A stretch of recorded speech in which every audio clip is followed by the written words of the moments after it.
This is part two of an interview with Phil Astles from Rapinet Solicitors, and we're talking about business contracts.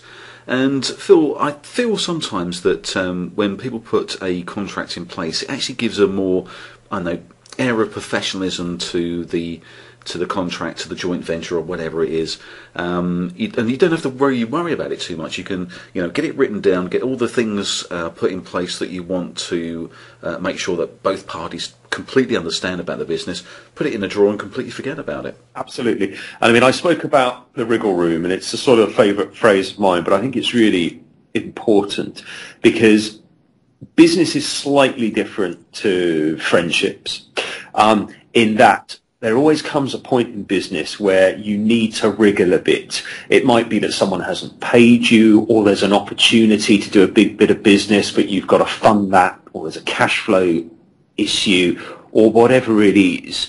And as a entrepreneur or a business owner or a CEO or however grown up you are, there comes a point where you need to look at the business and say, right, who am I going to pay late?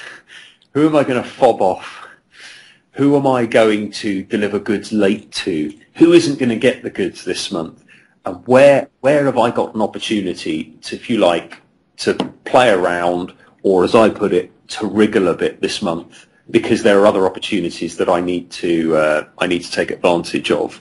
And the key to the contract is, if you're the business with the ironclad contract in place, well, you're not an option when it comes to who am I going to wriggle with. If they've got ironclad contracts in place with all of their customers, well, I guess they've got to pick one. But ultimately, you don't want to be that customer. You don't want to be that supplier where there is no contract in place, and so they identify you as a potential wriggle point and a place where they can steal an advantage, maybe just for a few weeks or a month, to be able to do something else that's become important to them in business.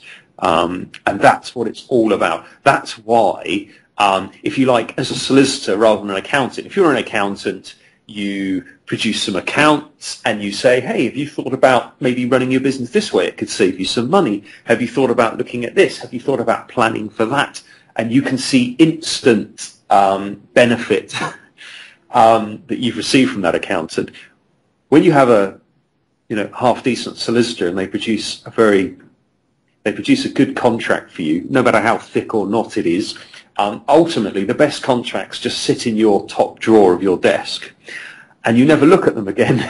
And you might think to yourself, well, blimey, I've got this contract in place but never looked at it after we did the deal. Well, that is a sign of a good contract, because that means the wriggle room is minimized. And every good contract never needs to come out of the door, because the fact it exists seals the bond of your relationship. You get your goods delivered on time, or you get paid on time, or the specification that you require is the specification you receive. And that's what it's all about. So it's an odd thing, but I genuinely believe it's all about wriggle room and making sure that you minimize it. Some people may say a good contract enables you to maximize your wriggle room.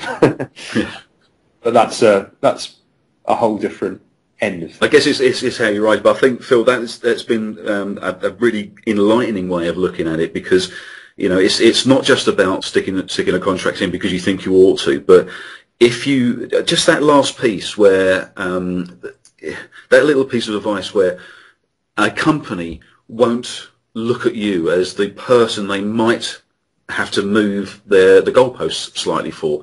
If you've got a decent contract in place, they won't even look at you because you've done that. And I think that is probably the best piece of advice that I've heard about business contracts in a long while. So thank you very much for that. We'll probably get some questions. We'll deal with them as they come in, but thank you very much for that, Phil.